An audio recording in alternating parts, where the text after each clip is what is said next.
Okay, let's get started with part four.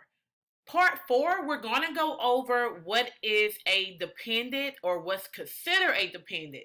We all know that during tax season, everybody is like, hey, I got two kids to claim, so I got three kids to claim. Everybody know that it's the kids that gets a lot of people a lot of money back for as a refund. But let's go over what is a dependent and the qualification. Number one, are they related to you?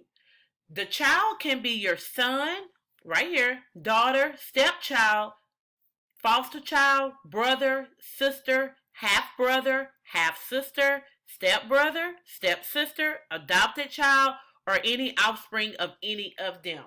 Okay? So a cousin can't be your dependent. It have to meet the relationship qualifications that I just read to you. Because your next door neighbor child was left at your house for 4 months and now you're trying to claim them on your tax return, that's not a dependent because it does not meet the relationship regulations, okay? There's also, beside a relationship, there's also a age requirement. All right, so let's go over that. Your child must be age 19 or if a full-time student under the age 24.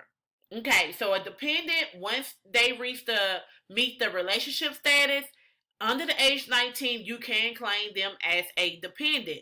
If they're over the age 19, it's telling us right here they have to be a full-time student in college and they could be age 19 to 24. There is no agreed limit if your child is permanently and totally disabled. So, all right, they got to be under age 19. They got to be your son, daughter, stepchild, foster child, brother. We talked about all of that. If they're between the ages of 19 and 24 and they meet the relationship status, they have to be a full-time student. If they're over the age of 24, there's no age limit as long as they are disabled. Okay? The last qualification is that they do have to live with you. Your child must live with you for more than half of the year, but several exceptions apply. So they have to live with you at least 6 months because we know 6 months is half of the year. All right? Let's keep going. Who qualifies as a dependent? You have to support them financially. Okay, your child must have a job, may have a job, but that job cannot provide more than half of their support. Meaning that if your child is working, let's just say you have a 20-year-old, that's your son, he's in college. Yes, you can claim them, but his job cannot exceed more than what you're making. Like if you're making 20,000 a year, but your son has a job and he's making 40,000 a year, how did your 20,000 take care of him when he's making 40,000? So they're gonna look at that as in you can't claim him as a dependent because you're not taking care of him. He's taking care of himself. So you have to support them at least have 50% support him. Lastly, you're the only one that can claim that dependent. Are you the only person claiming them? This requirement commonly applies to children of divorced parents. Here you must use a tiebreaker rule, which are found in IRS publication. These rules establish income percentages and resident requirements for claiming a child.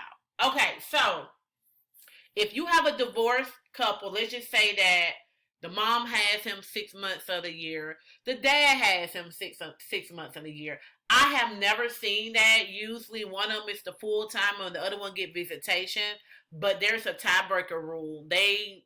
It's just like a rule requirement. I will go over that in a later video because I have never ran into it. But just in case you do, to explain that, we'll read the IRS publication on it. But I haven't seen it, but if there's a tiebreaker rule that the IRS go by to decide who's going to claim that child as a dependent.